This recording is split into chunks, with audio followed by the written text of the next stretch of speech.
Good morning, superheroes, and here we are again, back to another video, another way to be inspired during these interesting times this year. Now, what am I going to share with you today? Well, I've been hearing rumbles, getting emails, reading the news, all that kind of stuff. And it seems like a lot of people expected life to have gone back to normal by now. Like however January was or December last year was, people have been like, why is it not back to normal yet? You know, it's like 6 months have passed, a lot of time has passed, and we still are living very differently from January. And if we're not living it, you know, if our lives haven't changed that much, the interactions or the energy globally is different. So that seems to be the main energy that's up right now, is this impatience to go back to how we were. So I've had a few conversations in the last weeks actually about letting go of what was. And it's not like scary, like, oh, my life's so different.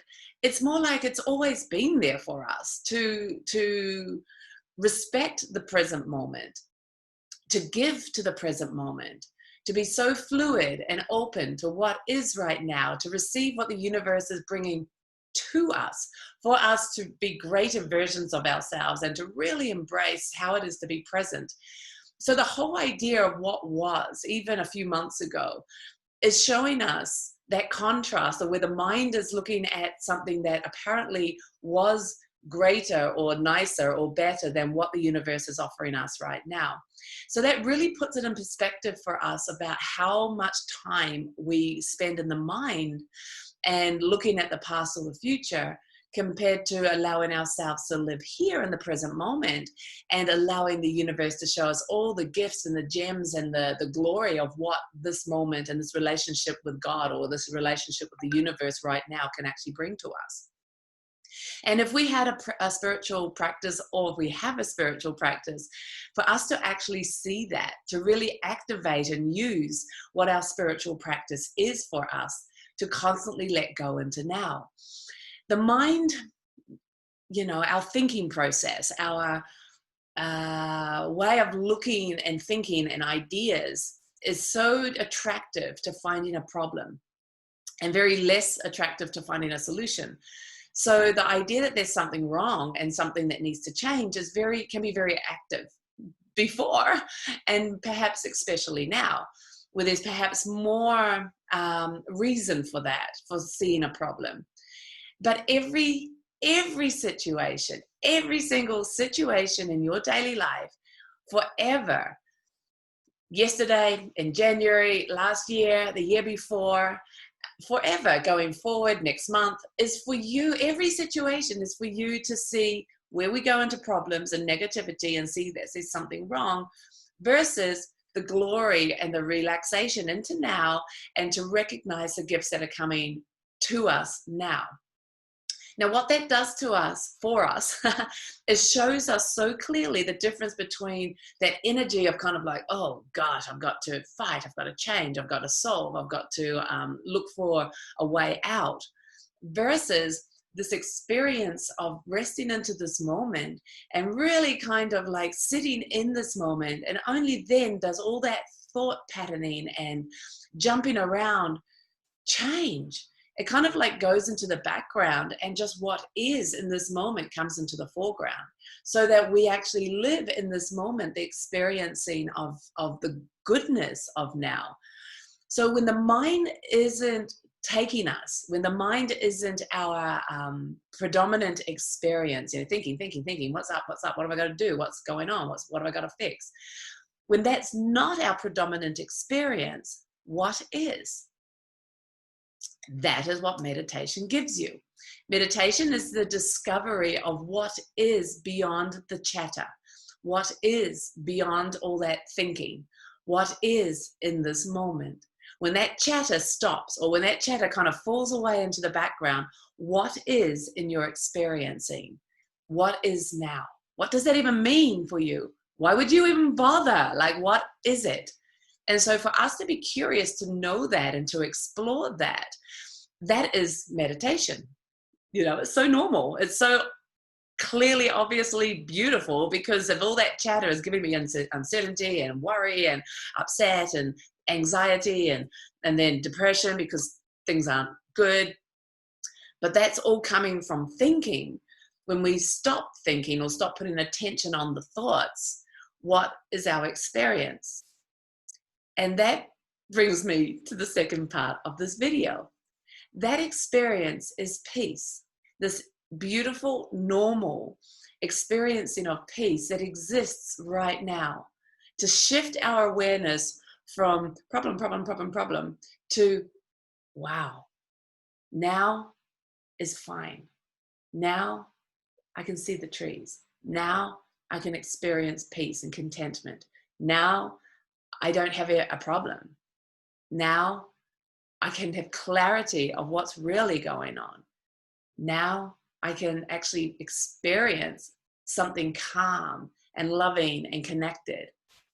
So the whole point of meditation, any meditation, is to allow our attention to cease being dictated by these moving thoughts, this movement, and to allow ourselves to come back to this moment and to see what that's like for us, how to experience God, how to experience peace, how to experience and live connection right now. It's not a mental thing. It might start off that way because you've actively got to choose to let go. And then you realize the letting go is normal, and the existence of the nothingness or the peace that resides beyond the thinking is actually natural and normal and eternal and constant. And that the thinking is fast and takes effort and isn't constant. Not in the constant, as in like the story keeps changing. So that's why it's not constant, but to think can seem constant when that's what your reality is, when that's what the habit is.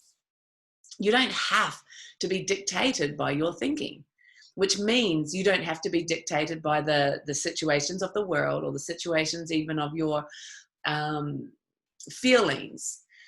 How I feel today doesn't necessarily become your truth. It's an assumption. It's an outward movement. Whereas if you bring it back to this moment, your reality could be peace and love while you're observing what the changes are happening in the world. And as you join forces or get involved, if you wish, but your peace can come first. Your peace can be primary. I never knew that could exist. I never knew that could actually be how I could live life. And so many people still move in and out of, but I'm a human, I'm supposed to feel like this, I'm supposed to have this emotion. And that's true to a certain point. You know, it's not spiritual bypassing, it's not ignoring things at all. It's ignoring it if you're consciously going, no, that's not true. I am here now, and this has to be peace. So goodbye. This is my spiritual words, you know, and that's one thing, and that could be some people's thing, and whatever, because you never know what somebody's experiencing. So spiritual bypassing, it's a new term that I've only just actually discovered, is actually the judgment of someone else, and maybe the invitation for people to grow and look at themselves more. So it's not a bad thing. Again, choice. Good news, bad news, who knows, you know, like, but who is judging that? So I cannot assume what you are experiencing. I cannot judge what you're experiencing, and I have no right to do that. Because again, that comes from my idea of what I believe is right or wrong, and then forcing that upon you. So it can't be a real deal. It has to be a mental judgment once again. Gosh, it's really tricky, isn't it? This thing called consciousness and waking up and all that. It can only be a look at myself and my desire to grow and my desire to actually live what I'm talking about. You know, otherwise I'm just full of concepts too. And my truth, what is my truth? And as I investigate that daily through all of the situations that I go through, or the emotions that I wake up with. It's only can be my truth of what I do with that. So I cannot even judge you or anyone else, or the people I live with, or the friends and family close to me. That would again become an assumption of what I believe you are experiencing, which again is a belief. It's not necessarily a truth. So where am I going with this? A living experience of God, a living experience of connection with the infinite, a living experience can only be your realizations of now, your desire to bring your attention back to this moment, your desire to look at what you're feeling and play with it. Like if I wake up in a grumpy mood, is that because I'm thinking about something? And then when I cease to think about that, does that emotion change and shift? Or would I name it differently? If I'm putting so much experience, so much attention into my human experience right now and what I'm feeling and what I'm going through and what I'm triggered by, is that something I can learn to look at and overcome or change in this moment? Or is it something I think or believe is naturally my personality or naturally who I am? I am Jaya, so this is who I am. This is what I should be experiencing emotionally because that is me. See, I don't believe that. I don't believe that my happiness, my sadness, my depression, my anger, my bliss, my joy is dictated to me from the outside, meaning from you, from the world, from anything. I don't see how that can be freedom. I believe, so this is another belief, this is my belief now, that those emotions are a result of what I'm thinking about, or what pattern flares, what comes up through me, a trigger. If for some reason you annoy me, that's a trigger that I didn't see. So that emotion's moving because I've now become unconscious to some pattern that's automatically put in place. But I do have the choice to transcend that, either by healing what triggers the pattern, healing the pattern itself, which all sounds very, let's get in depth and try and work something out, or by having the ability to observe it. So then the pattern kind of dissolves itself because it loses its intensity because I'm not putting attention on it.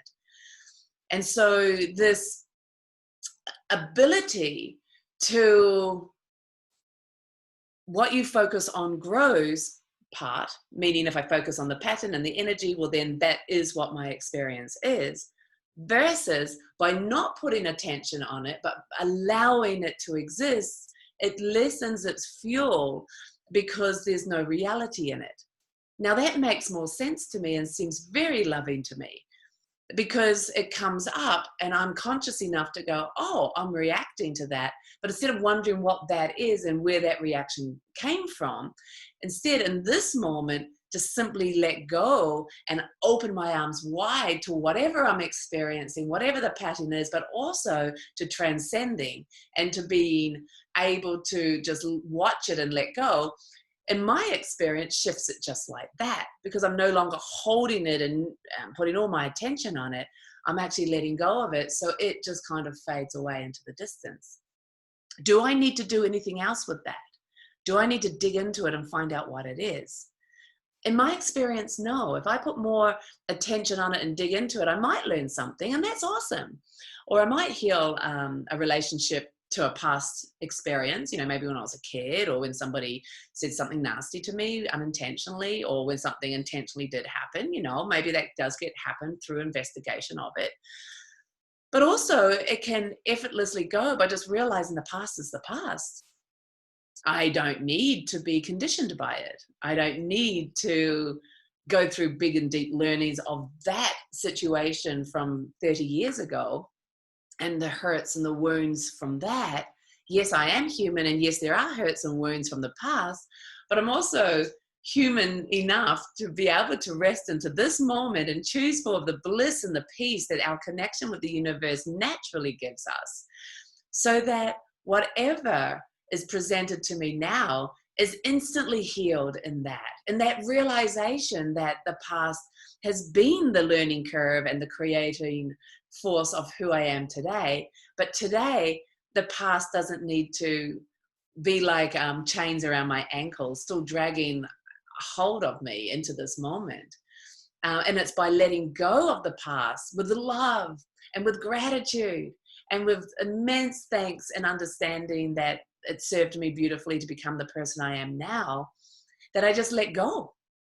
And it doesn't need to be this painful learning or evolution of who I am. The learning is to get to the place that you're okay now, that you are loved now. Everything that's being dished out to us, given to us, any old hurts that are coming up to be revealed in this time, anything that we're learning to forgive is already forgiven as we rest into the bliss of now. So my invitation for you is to I'm going to write that down, the bliss of now be your experience. Play with that. When stuff from the past or something gets triggered and you know it's old and it's been happening to you over and over and over in your life, so it's a pattern. That's what a pattern is, reoccurring. And you feel like you've got all these things you've got to overcome, or it's a hurdle. It's like, no, realize that the bliss of now is allowing yourself to just rest now. And it's automatically being given that shackle around your ankle, that backpack that you've been carrying of this problem or this learning is already learned as you let go and allow yourself to experience bliss now. Okay, play with that for the next few days and write your comments below. Share with me how you're doing. Our nature is actually peace. Our nature is actually bliss. How we get to the point of living that is our own beautiful, unique journey. And so enjoy your journey, enjoy your learning. You're not bypassing any of it. You're embracing it, being it, living it. And that's the glory of being human right now. So share your beautiful light, you little beautiful lighthouses and superheroes. Until next time, I love you all.